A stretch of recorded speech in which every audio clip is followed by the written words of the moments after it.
Okay, I got interrupted by a phone call. I'm going to see if I can get this other little light on here, get a little more light on the subject, maybe. Yeah, I don't know. Does that help? Looks different anyway. Yeah, I think that's better. Okay. Not perfect maybe, but better. Okay.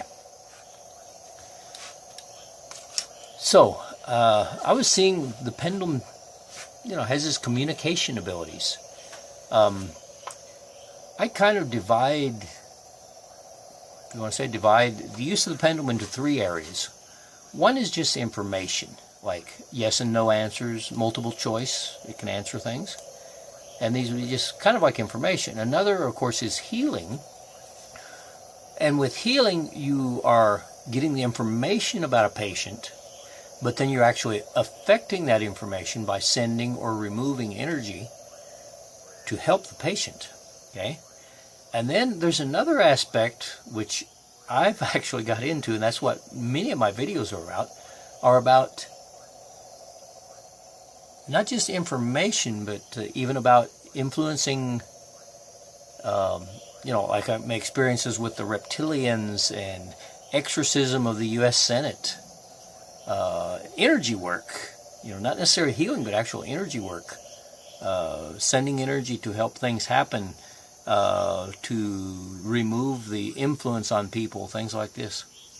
So it's amazing, but we're going to, this is initial classes, so we're going to start with some of the basic things, and this is mostly about healing. I welcome you to see my other odd videos.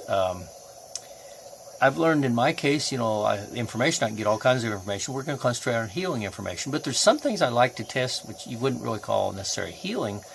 But, for example, I get what appear to be very accurate results on testing people's IQ, whether or not they've ever taken an IQ test.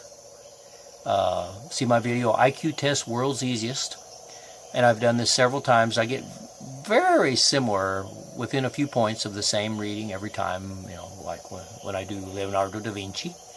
I always get somewhere real close to 274 or so, his IQ. So I've learned there's lots of information available, but as far as healing, I've actually found that I can actually heal their IQ. By removing negative energy, I found that by removing negative energy, people's IQ goes up. If they don't have much negative energy, their IQ doesn't go up very much. If they have a lot, it can go up a lot. And I consider that a healing also. So, anyway. So let's get back to the chakras. I'm going to tell my experience that really convinced me about the chakras. And this was my very first patient. And this is a long, to me, interesting story. Kind of dear to my heart, let's say. My neighbors had a little dog, a little black dog, a girl dog. And she would hang around my place a lot. And she was pretty much my pet also. She even had her puppies in my storeroom one time.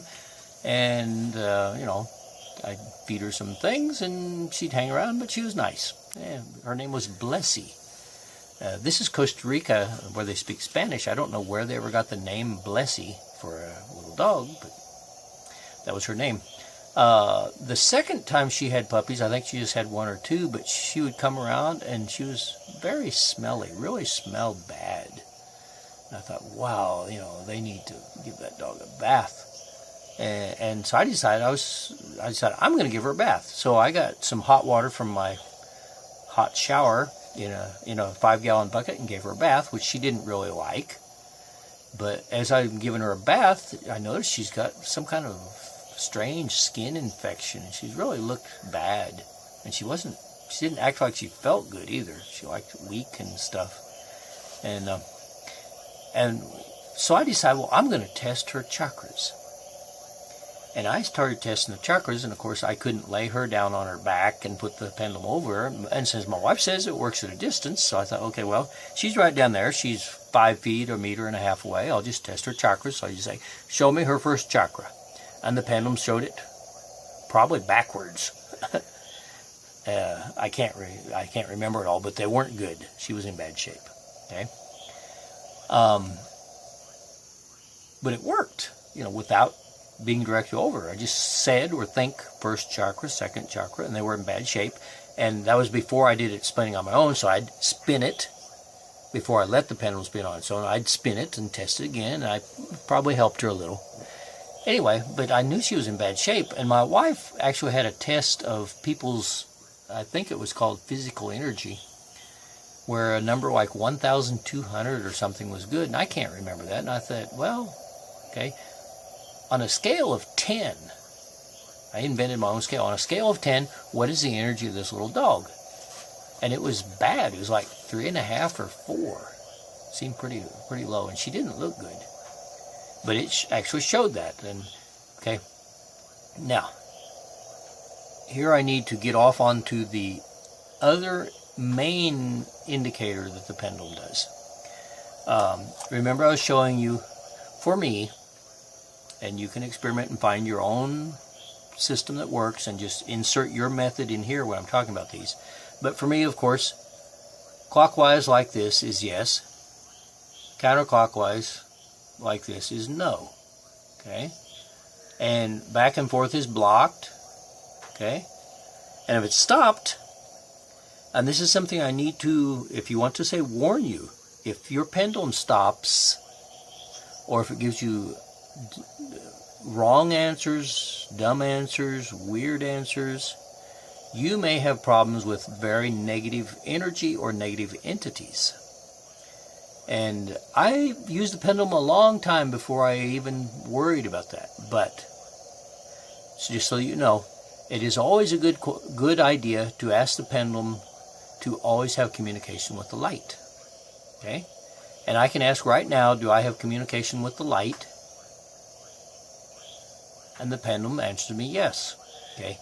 If I'd had communication with the darkness, it would actually, it doesn't like to say it, but they have to answer. So it would actually say no. And if your pendulum normally works, and you start out or interrupted or whatever, and all of a sudden the pendulum just does not work, nothing, just hangs there limp when it would normally operate, then you should always ask, are you of the light? I've had it very few times when the pendulum actually stops working for a while, but normally when it stops working or works wrong backwards, it was, if you want to say, powers of the darkness. Okay? If you ever get that problem, and chances are you won't, but you might, okay, what you need to do is do what I do and say something to this effect. In the name of the light, I send to take away, and I actually invented the word PACE to remember it. P-A-C-E. I send to take away your power, authority, communication, and energy. And if that had happened, then the pendulum will spin like this. This is taking away energy. This is taking away their negative energy. And I don't expect you'll have these problems, really. But if you do, this is what, and if this doesn't work for you, you can also spin it physically to take away their negative energy until the pendulum either stops on its own or you stop it and you test it. I could take, do I have connection with the light? And now it's saying I have connection with the light. It's saying yes, okay. I was never without connection with light. It was just a demonstration, right? Okay.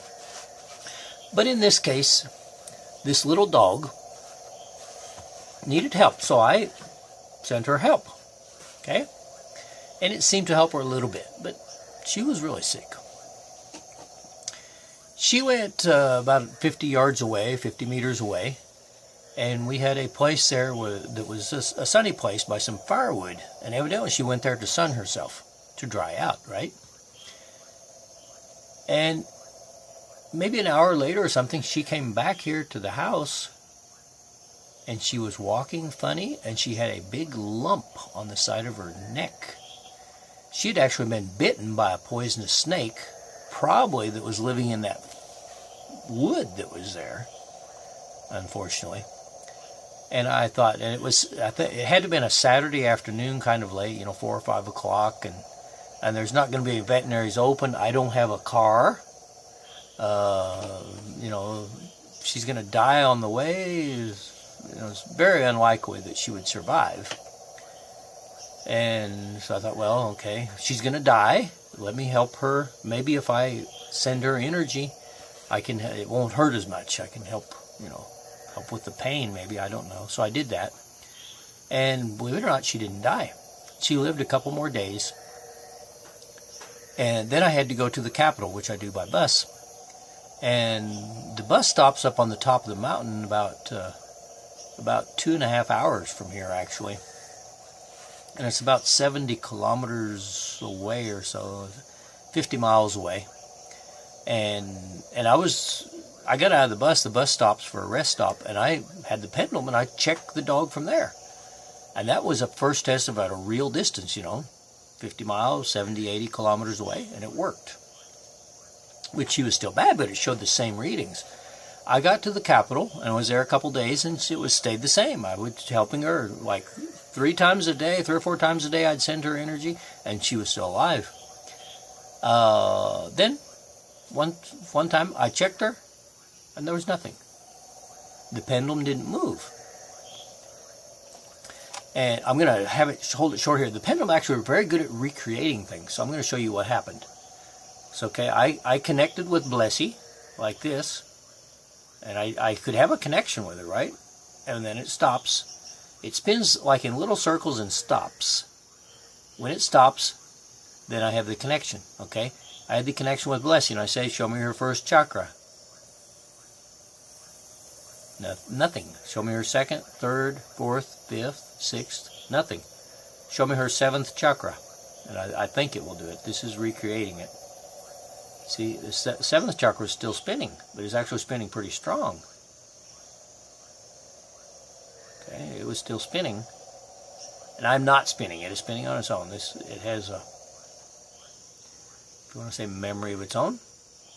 Okay, it was spinning like that, and I thought, well, Blessy's probably died. So I asked the Pendulum, is she alive? And the Pendulum said no. Okay? So I thought, well, she's going to be out of her misery. I didn't really think she was going to survive that long.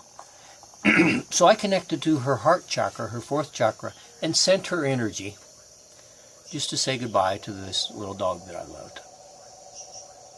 And I had the habit, after I did that, I'd put the Pendulum again to test it. I didn't expect it to work or anything, but I just had the habit. So I put it again, because, on a patient, you do that and test it and see if it's working. So I just automatically stopped to see, and it was spinning. And I thought, oh, bless you, you're telling me goodbye. Thank you. Okay? So I called the owners of the dog on the phone, my neighbors, and said, Blessy's dead. You can bury her on the farm if you want to. And you know what they said? They said, oh, no, there she is. She's over there somewhere. Oh, no, por ahí anda. She's around here. And when I got off the phone, I took the Pendulum again and checked her, and her chakras were working again. I had jump-started her chakras, if you want to say. Okay. Now, why do I say jump-started? Why do I really think she's dead? Well, the Pendulum said she was dead. She was not alive. And like the next day, or maybe 2 days later, they actually called me to tell me that they found her dead. Okay. Then I tested her chakras, and they were showing the exact same things. 1, 2, 3, 4, 5, and 6, nothing. 7, spinning strong. The 7th chakra spins strong for about 3 days after we die. And this applies to the little dog, to a little bird, and to people. We tested on a person who died in those days. Okay? We all have chakras. It all works the same. Okay? That gave me confidence in the Pendulum. Okay? And things like this, once you get these experiences, you will realize how accurate it is. Not everyone will always get the same reading. You can have 2 therapists who will get the same reading for the same person, a different reading for the same person. Let's say the first chakra. Me and my wife were getting different readings. And I thought that's kind of funny, you know, but yet I actually found I could ask the pendulum what reading my wife would get, and it would show it. And I learned what it was, that my wife was normally reading just the first layer of the chakras, the first layer of the aura, the chakras in the first layer, which is the closest to our physical body, and probably have the most physical effects on us. But I found out that in my case, it told me there are 7 layers, and what I'm reading is actually like a kind of an average of all these layers. So if for example, and I can test them individually, but it just takes a long time. 7 times 7 is 49 different chakras I could test then, plus the back ones, plus the new ones. So, you know, there's, however, probably over 100 of them that I can test easily with the pendulum in these different layers. And if somebody has really serious problems with one of their chakras, I can actually go, okay, if this third chakra is really bad shape, I can actually go through the different layers. Okay, show me the first layer, the second layer, the third. And of course, I will find that in general, they would average out very negative. But some of them might just be stopped. Other ones might be spinning backwards. Maybe one of them is maybe even going forward slowly. But on the average, they got a problem. And so you can do in-depth therapy this way. But in general, I'm just seeing an average, and my wife is just seeing, evidently, the very innermost chakra, which is why she sometimes gets different readings. Okay? Now, I'm going to stop this video here, and my recommendation for you is, if you don't have a pendulum, get a pendulum, start playing. If you have a selection of pendulums, try different pendulums, find the one that feels like more natural for you. I actually like this kind. I've tried wood ones, I've tried shorter ones, longer ones. This is pretty close to what I like. So you can just try what you like and choose one. And if it works for you better, you know, if you're to the point where you can have they actually work for you, then you can see which one works better for you. I don't like real lightweight ones. I don't like real heavy ones. I don't like real short ones. But I don't need a big long one either. Okay? Get a pendulum that feels good for you. And start. The easiest is to start with an actual patient and just find this stuff out. Okay? And I'm going to leave it there. An assignment for you as a start is to get a pendulum, practice, start getting, with the chakras it should spin on its own, but start at doing yes and no questions. If it doesn't move, as they say, you can move it at the beginning.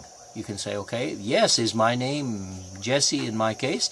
And if it doesn't move, okay, I'll say, okay, you actually move it and say, yes, my name is Jesse. Is my name Fred? No, my name is not Fred.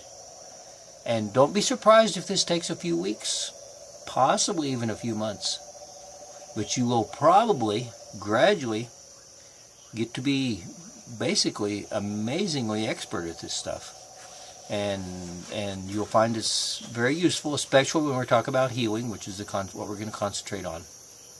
And as you'll see, without reading books on it, I've come up over the last 3 years with my own system by what moves the pendulum.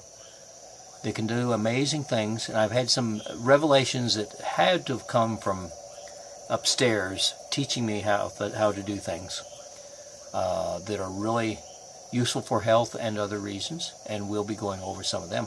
Okay, so get a pendulum, get comfortable with it, start practicing. Once you get a little bit comfortable, get a patient, a physical patient you can hold the pendulum over. Don't worry about doing it at a distance yet. Just be practicing, okay? And we'll continue with more as soon as I can put them up, okay? Thank you.